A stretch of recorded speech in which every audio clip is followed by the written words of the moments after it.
ಪ್ರತಿಯೊಬ್ಬ ಭಾರತೀಯರಿಗೂ ಹಾಗೂ ಕರ್ನಾಟಕದ ಪ್ರತಿಯೊಬ್ಬ ಕನ್ನಡಿಗರಿಗೂ ಸಂಗೊಳ್ಳಿ ರಾಯಣ್ಣನ ಜನ್ಮದಿನ ಹಾಗೂ ಸ್ವಾತಂತ್ರ್ಯ ದಿನಾಚರಣೆಯ ಹಾರ್ದಿಕ ಶುಭಾಶಯಗಳು. ಇವತ್ತಿನ ವಿಡಿಯೋದಲ್ಲಿ ನಾನು ಕೊಡ್ತಿರುವಂಥ ಗಿಡಗಳು ನಿಮ್ಮ ಹತ್ರ ಇರಲೇಬೇಕು. ಇಲ್ಲ ಅಂತಂದರೆ ನೀವು ಗಾರ್ಡನಿಂಗ್ ಮಾಡ್ತಾ ಇದ್ರೂ ಕೂಡ ಅದು ವ್ಯರ್ಥ. ಯಾಕಂತಂದರೆ ಕೇವಲ ಹೂವಿನ ಗಿಡಗಳನ್ನು ಬೆಳೆಸೋದಷ್ಟೇ ಅಲ್ಲ, ಈ ಕೆಲವು ಮೆಡಿಸಿನಲ್ ಪ್ಲಾಂಟ್ಸನ್ನು ಕೂಡ ನೀವು ಬೆಳೆಸೋದ್ರಿಂದ ನಿಮ್ಮ ಗಾರ್ಡನ್ಗೂ ಒಳ್ಳೆಯದು, ನಿಮಗೂ ಒಳ್ಳೆಯದು. ಅದರಲ್ಲಿ ಮೊದಲನೇದು ಬಂದು ನನ್ನ ಒಂದು ಸ್ವಂತ ಇಷ್ಟವಾದಂಥ ಗಿಡ ಯಾವುದು ಅಂದರೆ ತುಳಸಿ ಗಿಡ. ತುಳಸಿ ಗಿಡ ಚಿಕ್ಕ ಮಗಳಿರುವಂಥ ಮನೆಯಲ್ಲಿ ಇರಲೇಬೇಕು ಅಂತ ನನ್ನ ಅನಿಸಿಕೆ. ಶೀತ ಆಗಿರ್ಬೋದು, ಕೆಮ್ಮಾಗಿರ್ಬೋದು, ಯಾವುದೇ ಒಂದು ಇನ್ಫೆಕ್ಷನ್ ಇರ್ಬೋದು, ಅದಕ್ಕೆ ಇದರ ಒಂದು ಔಷಧಿಯನ್ನು ಮಾಡಿ ನೀರನ್ನು ನಾವು ಕುಡಿಯೋದ್ರಿಂದ, ನೀರಿನಲ್ಲಿ ಬಾಯ್ಲ್ ಮಾಡಿ ಕುಡಿಯೋದ್ರಿಂದ, ಹಾಗೆ ತಿನ್ನೋದ್ರಿಂದ ನಮ್ಮ ಒಂದು ಆರೋಗ್ಯಕ್ಕೆ ತುಂಬಾ ಒಳ್ಳೆಯದು ಅಂತ ನನ್ನ ಅನಿಸಿಕೆ. ಜೊತೆಗೆ ಇದರ ಒಂದು ಪೂಜಾ ಬೆನಿಫಿಟ್ಸ್ ಕೂಡ ನಮಗಿದೆ. ನಾವು ಪೂಜೆಗೆಲ್ಲ ಬಳಸ್ತೀವಿ. ಹಾಗಾಗಿ ತುಳಸಿ ಪ್ರತಿಯೊಬ್ಬರ ಮನೆಯಲ್ಲಿ ಇರಲೇಬೇಕಾಗಿರುವಂಥ ಒಂದು ಮುಖ್ಯವಾದಂಥ ಮೆಡಿಸಿನಲ್ ಪ್ಲಾಂಟ್. ಎರಡನೇದು ಬಂದು ಪುದೀನ. ಇದು ಕೂಡ ಒಂದು ಒಳ್ಳೆಯ ಮೌತ್ ಫ್ರೆಶ್ನರ್ ಅಂತ ಹೇಳ್ಬೋದು. ಇದನ್ನು ಚಟ್ನಿಗೆಲ್ಲ ಬಳಸ್ತೀವಿ. ಇದು ಕೂಡ ಒಂದು ಒಳ್ಳೆಯ ಆರೋಗ್ಯಕರ ಹಾಗೂ ಒಂದು ಔಷಧಿಯ ಗಿಡ ಅಂತಲೇ ಹೇಳ್ಬೋದು. ಮೂರನೇದಾಗಿ ನೋಡಿ, ನಿಮ್ಮ ಮನೆಯಲ್ಲಿ ನೀವು ಹಸಿ ಶುಂಠಿ ಇರುತ್ತಲ್ಲ, ಅದನ್ನು ನೀವೇನು ಮಾಡ್ಬೋದು, ಈ ರೀತಿ ಒಂದು ಗಡ್ಡೆಯನ್ನು, ಒಂದು ಚಿಕ್ಕ ಪೀಸನ್ನು ಮಣ್ಣಿನಲ್ಲಿ ಹಾಕಿದ್ರೂ ಕೂಡ ಇದು ತುಂಬ ಚೆನ್ನಾಗಿ ಗ್ರೋ ಆಗುತ್ತೆ. ಇವಾಗ ಮಳೆಗಾಲದಲ್ಲಂತೂ ತುಂಬ ಚೆನ್ನಾಗಿ ಬೆಳೆಯುತ್ತೆ. ಇದನ್ನು ನೀವು ಟೀಯಲ್ಲಿ, ಇವಾಗ ಲೆಮನ್ ಟೀ ಎಲ್ಲ ಮಾಡ್ಕೊಳ್ತೀವಲ್ಲ, ಆವಾಗ ಕೂಡ ಹಾಕ್ಕೊಳ್ಬೋದು. ಕೆಮ್ಮು ನೆಗಡಿ ಅಂತ ಬಂದರೆ ಆವಾಗ ಕೂಡ ಇದರ ಕಷಾಯ ಮಾಡಿ ಕುಡಿಬೋದು. ನೆಕ್ಸ್ಟ್ ಬರುವಂಥದ್ದು ಅರಿಶಿನ. ಅರಿಶಿನವನ್ನು ಕೂಡ ನೀವು ಪ್ರತಿಯೊಬ್ಬರು ಮನೆಯಲ್ಲಿ ಬೆಳೆಸ್ಕೊಳ್ಳಿ ಅಂತ ನನ್ನ ಒಂದು ಭಾವನೆ. ಯಾಕಂತಂದರೆ ಇದನ್ನು ಒಂದು ಚಿಕ್ಕ ಗಡ್ಡೆಯನ್ನು ನೀವು ಯಾವುದಾದ್ರೂ ಒಂದು ಪಾಟಲ್ಲಿ ಹಾಕಿದರೆ ಸಾಕು. ಒಂದು ಗಡ್ಡೆ ಹಾಕಿದರೆ ಸುಮಾರು ಒಂದು 250 ಗ್ರಾಮ್ ಆದರೂ ಅದು ನಿಮಗೆ ಬೆಳೆಯುತ್ತೆ. ಯಾವುದೇ ಕೇರ್ ಇಲ್ಲ ಅಂತಂದರೂ ಕೂಡ ನಿಮಗೆ ಇದರ ಒಂದು ಎಲೆಯನ್ನು ಕೂಡ ನೀವೇನು ಮಾಡ್ಬೋದು, ಹಲವಾರು ಉಪಯೋಗಕ್ಕೆ ಬಳಸ್ಕೊಳ್ಬೋದು. ಇದು ಕೂಡ ಒಂದು ಒಳ್ಳೆಯ ಮೆಡಿಸಿನಲ್ ಪ್ಲಾಂಟ್ ಅಂತಲೇ ಹೇಳ್ಬೋದು. ನೆಕ್ಸ್ಟ್ ಬರುವಂಥದ್ದು ಗಿಡ ನೋಡಿ ಶಾಕ್ ಆಗಬೇಡಿ, ತುಂಬ ಚೆನ್ನಾಗಿ ಅಗಲವಾಗಿ ಬೆಳೆದಿತ್ತು. ಆದರೆ ನಾನು ಇದನ್ನು ನಿನ್ನೆ ಹಾರ್ಡ್ ಪ್ರೂನಿಂಗ್ ಮಾಡಿದ್ದೀನಿ. ಯಾಕಂತಂದರೆ ಎಲೆಗಳೆಲ್ಲ ಯಾಕೋ ಸ್ವಲ್ಪ ಚಿಕ್ಕದಾಗ್ತಾ ಇತ್ತು, ಜೊತೆಗೆ ಗ್ರೋತ್ ಸ್ವಲ್ಪ ಇದಾಗಿತ್ತು. ಹಾಗಾಗಿ ನಾನು ಏನು ಮಾಡಿದ್ದೀನಿ, ಹಾರ್ಡ್ ಪ್ರೂನಿಂಗ್ ಮಾಡಿದ್ದೀನಿ. ಇನ್ನೂ ಚೆನ್ನಾಗಿ ಲಶ್ ಗ್ರೀನಾಗಿ ಮಳೆಯ ಬೆನಿಫಿಟ್ಸ್ ಆ ಗಿಡಕ್ಕೆ ಸಿಗಲಿ, ಚೆನ್ನಾಗಿ ಬೆಳೀಲಿ ಅನ್ನೋ ಕಾರಣದಿಂದ ನೀವು ಕೂಡ ಇವಾಗ ಹಾರ್ಡ್ ಪ್ರೂನಿಂಗನ್ನು ಮಾಡ್ಕೊಳ್ಬೋದು. ಕರಿಬೇವಿನ ಗಿಡವನ್ನು, ಇದನ್ನು ಹಾರ್ಡ್ ಪ್ರೂನಿಂಗ್ ಮಾಡೋದು ತುಂಬಾ ಇವಾಗ ಒಳ್ಳೆಯ ಒಂದು ಸೀಸನ್ ಅಂತ ಹೇಳ್ಬೋದು. ನೆಕ್ಸ್ಟ್ ಬರುವಂಥದ್ದು ಅಜ್ವೈನ್ ಅಥವಾ ಓಂ ಕಾಳು. ಇದು ಅಜ್ವೈನ್ ಕಾಳು ಅಂತಲ್ಲ, ಇದರಲ್ಲಿ ಅದರ ವಾಸನೆ ಇರೋದ್ರಿಂದ ಇದನ್ನು ಅಜ್ವೈನ್ ಗಿಡ ಅಂತ ಕರೀತಾರೆ. ನಿಜವಾಗ್ಲೂ ನಮಗೆ ಕಾಳು ಕೊಡುವಂಥ ಅಜ್ವೈನ್ ಗಿಡ ಈ ರೀತಿ ಇರುತ್ತೆ. ಇದರಲ್ಲಿ ಚಿಕ್ಕ ಚಿಕ್ಕದಾಗಿ ಈ ರೀತಿ ವೈಟ್ ಫ್ಲವರ್ಸ್ ಬರುತ್ತೆ, ಅದರಲ್ಲೇ ಕಾಳು ಕೂಡ ರೆಡಿ ಆಗುತ್ತೆ. ಹಾಗಾಗಿ ಅದು ಅಜ್ವೈನ್ ಕೇವಲ ಓಂಕಾಳಿನ ವಾಸನೆ ಇರುತ್ತೆ, ಆದರೆ ನಿಜವಾಗ್ಲೂ ಅಜ್ವೈನ್ ಗಿಡ ಈ ರೀತಿ ಇರುತ್ತೆ. ಇದು ಕೂಡ ಚಿಕ್ಕ ಮಕ್ಕಳಿರುವಂಥ ಮನೆಯಲ್ಲಿ ಬೆಳೆಸೋದು ತುಂಬಾ ಉತ್ತಮ. ಇದರಿಂದ ಹಲವಾರು ರೀತಿಯ ಕಷಾಯಗಳನ್ನು ನಾವು ಮಾಡಿ ಗಿಡಗಳಿಗೆ, ಮಕ್ಕಳಿಗೆ ಏನಾದರೂ ಇಂಟರ್ನಲ್ ಅಂತಂದರೆ ಶೀತ ಕೆಮ್ಮು ಈ ರೀತಿ ಏನಾದರೂ ಚಿಕ್ಕ ಪುಟ್ಟ ಕಾಯಿಲೆ ಬಂದಾಗ ನಾವೇನು ಮಾಡ್ಬೋದು, ಇದರ ಕಷಾಯವನ್ನು ಮಾಡಿ ಕೊಡ್ಬೋದು. ಜೊತೆಗೆ ಇದನ್ನು ಚಟ್ನಿ ಕೂಡ ಮಾಡಿ ಜನ ಉಪಯೋಗಿಸ್ಕೊಳ್ತಾರೆ. ನೆಕ್ಸ್ಟ್ ಬರುವಂಥದ್ದು ನೋಡಿ ರೋಸ್ಮೇರಿ. ಇದಂತೂ ನನ್ನ ಸೆಕೆಂಡ್ ಅಥವಾ ತುಳಸಿ ಅಷ್ಟೇ ತುಂಬ ಇಷ್ಟವಾದಂಥ ಗಿಡ ಅಂತ ಹೇಳ್ಬೋದು. ನೋಡೋದಕ್ಕೆ ತುಂಬ ಚೆನ್ನಾಗಿರುತ್ತೆ, ಆರ್ನಮೆಂಟಲ್ ಪ್ಲಾಂಟ್. ಜೊತೆಗೆ ಇದು ಮೆಡಿಸಿನಲ್ ಪ್ಲಾಂಟ್. ಇವಾಗ ಇದರ ಟ್ರೆಂಡ್ ತುಂಬಾ ಇದೆ. ಇದರ ಎಲೆಗಳನ್ನು ಆಯಿಲ್ ಮಾಡಿ ಸೇಲ್ ಮಾಡ್ತಾ ಇದ್ದಾರೆ. ಇದರ ಒಂದು ವಾಟರ್ ಕೂಡ ನಾವು ಹೇರ್ಗೆಲ್ಲ ಸ್ಪ್ರೇ ಮಾಡೋದ್ರಿಂದ ತುಂಬಾ ಬೆನಿಫಿಟ್ಸ್ ಇದೆ. ನೆಕ್ಸ್ಟ್ ಬರುವಂಥದ್ದು ಎಲೋವೆರಾ. ರೋಸ್ಮೇರಿ ಬಗ್ಗೆ ನಿಮ್ಗೆ ಏನಾದರೂ ಡೀಟೇಲ್ ವಿಡಿಯೋ ಬೇಕು ಅಂತ ಇದ್ದರೆ ಕಮೆಂಟ್ನಲ್ಲಿ ಹಾಕಿ, ನಾನು ಅದ್ರ ಬಗ್ಗೆ ವಿಡಿಯೋ ಕೂಡ ಮಾಡ್ತೀನಿ.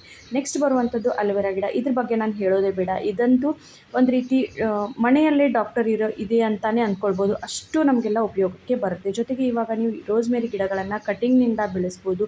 ಕಟಿಂಗ್ ಇವಾಗ ತುಂಬ ಚೆನ್ನಾಗಿ ಬೆಳುತ್ತೆ. ಇದನ್ನು ನೀವು ಪ್ರತಿಯೊಬ್ಬರು ಮನೆಯಲ್ಲೇ ಬೆಳೆಸ್ಕೊಳ್ಳಿ. ನಾನು ಈ ಗಿಡವನ್ನು ಕೇವಲ ಒಂದು ಮೋಸ್ಟ್ಲಿ 50 ರೂಪಾಯಿಗೆ ತಂದಿರ್ಬೋದು. ಅದರಿಂದನೇ ಕಟಿಂಗ್ಸ್ಗಳನ್ನು ಇವಾಗ ಪ್ರೊಪೋಗೇಟ್ ಮಾಡ್ಕೊಳ್ತಾ ಇದ್ದೀನಿ. ನೆಕ್ಸ್ಟ್ ಬರುವಂಥದ್ದು ನಿಂಬೆಹಣ್ಣಿನ ಗಿಡ. ಇದು ಕೂಡ ತುಂಬಾ ಒಳ್ಳೆಯ ಮೆಡಿಸಿನಲ್ ಪ್ಲಾಂಟ್ ಅಂತ ಹೇಳ್ಬೋದು. ನಾವು ಚಿಕ್ಕ ಮಕ್ಕಳಿದ್ದಾಗ ಹುಣಸೆ ಹಣ್ಣಿನಿಂದ ಒಂದು ರೀತಿ ಚಟ್ನಿ ಮಾಡ್ಕೊಳ್ತಾ ಇದ್ವಿ. ಬೆಲ್ಲ, ನಿಂಬೆಹಣ್ಣಿನ ಎಲೆ ಎಲ್ಲ ಹಾಕಿ ತುಂಬ ಟೇಸ್ಟಿಯಾಗಿರ್ತಿತ್ತು. ಎಷ್ಟು ಜನ ಆ ಒಂದು ನಿಂಬೆಹಣ್ಣಿನ ಒಂದು ಚಟ್ನಿಯನ್ನು ತಿಂದಿದ್ದೀರಾ ಅನ್ನೋರು ಕಮೆಂಟ್ ಮಾಡಿ. 90s ಕಿಡ್ಸ್ಗೆಲ್ಲ ಇದು ತುಂಬಾ ನೆನಪಲ್ಲಿರ್ಬೋದು ಅಂತ ಅಂದ್ಕೊಳ್ತೀನಿ. ನೆಕ್ಸ್ಟ್ ಬರುವಂಥದ್ದು ಭೃಂಗರಾಜ್. ಇದು ಏನು ಹೇಳಬೇಕು ಅಂತ ಅರ್ಥ ಆಗ್ತಾಯಿಲ್ಲ, ಅಷ್ಟು ಒಳ್ಳೆಯ ಗಿಡ. ಕೂದಲಿಗಂತೂ ತುಂಬಾ ಒಳ್ಳೆಯದು. ರೋಸ್ಮೇರಿ ಆದ ನಂತರ ಇದು ಹಳೆಯ ಕಾಲದಿಂದ ಬಂದಿರುವಂಥ ಗಿಡ. ನನ್ನ ಒಂದು ಗಾರ್ಡನಲ್ಲಿ ತಂತಾನಾಗೆ ಬೆಳೀತಾ ಇದೆ. ನಾನು ಒಂದು 4 ಸೀಡ್ಸನ್ನು ತಂದು ಹಾಕಿದ್ದೆ. ಇದು ಕೂಡ ನಿಮ್ಮ ಮನೆಯಲ್ಲಿ ಬೆಳೀತಾ ಇದೆ ಅಂತಂದರೆ ದಯವಿಟ್ಟು ಇದನ್ನು ಕಿತ್ತಾಕ್ಬಿಡಿ. ಇದರ ಉಪಯೋಗಗಳು ತುಂಬಾ ನಮ್ಮ ಕೂದಲಿಗೆ ಇದೆ. ನೆಕ್ಸ್ಟ್ ಬರುವಂಥದ್ದು ಅಪರಾಜಿತ ಅಥವಾ ಶಂಖ ಹೂವು ಅಂತ ಕರೀತಾರೆ. ಶ್ರಾವಣ ಮಾಸದಲ್ಲಿ ಇದನ್ನು ಶಿವಲಿಂಗಕ್ಕೆ ಏರಿಸೋದು ತುಂಬಾ ಒಳ್ಳೆಯದು ಅಂತ ಹೇಳ್ತಾರೆ. ಜೊತೆಗೆ ಇದರಲ್ಲಿ ಬ್ಲೂ ಕಲರ್ ಒಂದು ಹೂ ಬರುತ್ತೆ, ಅದನ್ನು ಟೀ ಮಾಡಿ ಕುಡಿಯೋದ್ರಿಂದ ಹೆಲ್ತ್ ಬೆನಿಫಿಟ್ಸ್ ತುಂಬಾ ಇದೆ. ಇದು ಕೂಡ ನಿಮ್ಮ ಗಾರ್ಡನ್ನಲ್ಲಿ ಇರಲೇಬೇಕು ಅಂತ ನನ್ನ ಒಂದು ಅಭಿಪ್ರಾಯ. ತುಂಬ ಚೆನ್ನಾಗಿ ಬೆಳೆಯುತ್ತೆ, ನೀವು ಹೆಚ್ಚಿಗೆ ಕೇರ್ ಮಾಡುವಂಥ ಅವಶ್ಯಕತೆ ಕೂಡ ಇಲ್ಲ. ನೆಕ್ಸ್ಟ್ ಬರುವಂಥದ್ದು ಬೆಳ್ಳುಳ್ಳಿ. ಬೆಳ್ಳುಳ್ಳಿ ಕೂಡ ನಿಮಗೆ ಇವಾಗ ಚಟ್ನಿ ಎಲ್ಲ ಮಾಡ್ತಿರ್ತೀವಲ್ಲ ಅದರಲ್ಲಿ ಹಾಕೋದ್ರಿಂದ ಕಷಾಯ ಬರಲ್ಲ, ಹೆಲ್ತ್ ಬೆನಿಫಿಟ್ಸ್ ಇದೆ. ಜೊತೆಗೆ ಇದನ್ನು ನಾವು ನೂಡಲ್ಸಲ್ಲಿ ಹಾಕ್ಬೋದು, ಮಂಚೂರಿಯಲ್ಲಿ ಹಾಕ್ಬೋದು. ಇದು ಕೂಡ ಒಳ್ಳೆಯ ಒಂದು ಮೆಡಿಸಿನಲ್ ಪ್ಲಾಂಟ್ ಅಂತ ಹೇಳ್ಬೋದು. ತಿನ್ನೋದಕ್ಕೂ ಕೂಡ ತುಂಬ ಆರೋಗ್ಯಕರವಾಗಿರುತ್ತೆ. ನೆಕ್ಸ್ಟ್ ಬರುವಂಥದ್ದು ಇದು ಈ ಗಿಡವನ್ನು ಕಿಡ್ನಿ ಸ್ಟೋನ್ ಎಲ್ಲ ಆಗುತ್ತಲ್ಲ ಆವಾಗ, ಆಮೇಲೆ ಶುಗರ್ ಇರುವಂಥವ್ರು ಇದರ ಎಲೆಯನ್ನು ಹಾಗೆ ಬೆಳಗ್ಗೆ ಎದ್ದ ತಕ್ಷಣ ಖಾಲಿ ಹೊಟ್ಟೆಯಲ್ಲಿ ತಿನ್ನಬೇಕು ಅಂತ ಹೇಳ್ತಾರೆ. ತುಂಬಾ ಒಳ್ಳೆಯ ಒಂದು ಔಷಧಿ ಗಿಡ ಅಂತ ಹೇಳ್ಬೋದು. ಚಿಕ್ಕ ಕಟಿಂಗ್ ಹಾಕಿದರೂ ಕೂಡ ತುಂಬ ಚೆನ್ನಾಗಿ ಬೆಳೆಯುತ್ತೆ. ಆಮೇಲೆ ನೋಡಿ ಕರಿಬೇವಿನ ಗಿಡವನ್ನು ನಾನು ಹಾರ್ಡ್ ಪ್ರೂನಿಂಗ್ ಮಾಡಿದ್ನಲ್ಲ, ಅದು ನೋಡಿ ಇಷ್ಟು ಬಂದಿದೆ ಕರಿಬೇವಿನ ಗಿಡ. ಇದನ್ನು ನಾನೇನು ಮಾಡ್ತೀನಿ, ಚೆನ್ನಾಗಿ ಒಣಗಿಸಿ ಪೌಡ್ರ್ ಮಾಡಿ ಇಟ್ಕೊಳ್ತೀನಿ. ಜೊತೆಗೆ ಇವಾಗ ಈ ರೀತಿಯ ಸೆಮಿ ಹಾರ್ಡ್ವುಡ್ ಕಟಿಂಗ್ ಕೂಡ ನೀವೇನು ಮಾಡ್ಬೋದು, ಇವಾಗ ಬೆಳಿಬೋದು. ನೆಕ್ಸ್ಟ್ ಬರುವಂಥದ್ದು ಲೆಮನ್ ಗ್ರಾಸ್.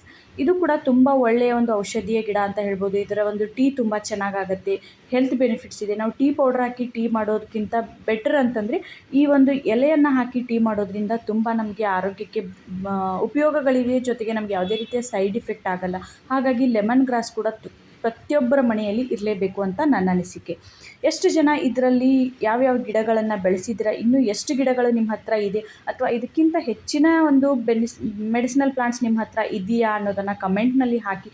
ನನಗೂ ಕೂಡ ನನ್ನ ವ್ಯೂವರ್ಸ್ ಹತ್ರ ಯಾವ್ಯಾವ ಒಂದು ಮೆಡಿಸಿನಲ್ ಪ್ಲಾಂಟ್ಸ್ ಇದೆ ಅನ್ನೋದು ತಿಳ್ಕೊಳ್ಳೋದು ಒಂದು ಕ್ಯೂರಿಯಾಸಿಟಿ ಅಷ್ಟೇ. ನೆಕ್ಸ್ಟ್ ಬರುವಂಥದ್ದು ದೇಸಿ ಗುಲಾಬಿ ಹೂ. ಇದರ ಬೆನಿಫಿಟ್ಸ್ ಕೂಡ ತುಂಬಾ ಇದೆ. ಇವಾಗ ನಾವು ಮಾರ್ಕೆಟಲ್ಲಿ ಗುಲ್ಕಂದೆಲ್ಲ ತರ್ತೀವಲ್ಲ ಅದರಲ್ಲಿ ತುಂಬಾ ಏನೇನೋ ಹಾಕಿರ್ತಾರೆ. ನಾವು ಈ ರೀತಿ ಮನೆಯಲ್ಲಿ ದೇಸಿ ಗುಲಾಬಿ ಹೂಗಳನ್ನು ಬಳಸಿದ್ರಿಂದ ರೋಸ್ ವಾಟರ್ ಮಾಡ್ಕೊಳ್ಬೋದು, ಗುಲ್ಕಂದ್ ಮಾಡ್ಕೊಳ್ಬೋದು.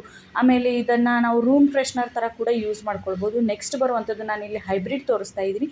ದೇಸಿ ದಾಸವಾಳ ಹೂ, ಕೆಂಪು ಮತ್ತು ಬಿಳಿ ಬರುತ್ತಲ್ಲ ಅದನ್ನು ಬೆಳೆಸಿ ಅದರಿಂದ ಕೂಡ ಲೇಡೀಸ್ಗೆಲ್ಲ ತುಂಬಾ ಉಪಯೋಗ ಇದೆ. ಹೇರ್ ಆಯಿಲಲ್ಲಿ ಬಳಸ್ಕೊಳ್ಬೋದು, ಹೇರ್ ಮಾಸ್ಕಲ್ಲಿ ಬಳಸ್ಕೊಳ್ಬೋದು. ಬಿಳಿ ದಾಸವಾಳ ಹೂಗಳನ್ನು ಹಾಗೆ ಕೂಡ ತಿಂತಾರೆ, ಅದರಿಂದ ಹಲವಾರು ಹೆಲ್ತ್ ಬೆನಿಫಿಟ್ಸ್ ಇದೆ. ಸೊ ಇದಿಷ್ಟು ಮೆಡಿಸಿನಲ್ ಪ್ಲಾಂಟ್ಸ್, ಇನ್ನೂ ಹಲವಾರು ಇದೆ. ಅದು ನನಗೆ ಗೊತ್ತಿರುವಂಥದ್ದು ಇಷ್ಟು, ಇನ್ನೂ ಇದೆ ನಾನು ತೋರಿಸ್ಬೇಕಾಗಿರುವಂಥದ್ದು. ಆದರೆ ಸದ್ಯಕ್ಕೆ ನನ್ನ ಗಾರ್ಡನ್ನಲ್ಲಿರುವಂಥದ್ದು ಇಷ್ಟೇ ಔಷಧೀಯ ಗಿಡಗಳು.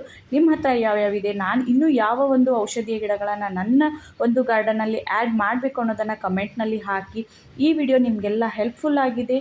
ಇದ್ರ ಬಗ್ಗೆ ಏನಾದರೂ ಡೀಟೇಲ್ ವಿಡಿಯೋ, ಯಾವ ಗಿಡದ ಬಗ್ಗೆ ಡೀಟೇಲ್ ವಿಡಿಯೋ ಬೇಕು ಅನ್ನೋರು ನನಗೆ ಕಮೆಂಟ್ಸ್ ಮಾಡಿ, ನಾನು ಅದ್ರ ಬಗ್ಗೆ ಕೂಡ ವಿಡಿಯೋ ಮಾಡ್ತೀನಿ ಅಂತ ಹೇಳ್ತಾ ಈ ವಿಡಿಯೋನ ಇಲ್ಲಿಗೆ ಮುಗಿಸ್ತಾ ಇದ್ದೀನಿ.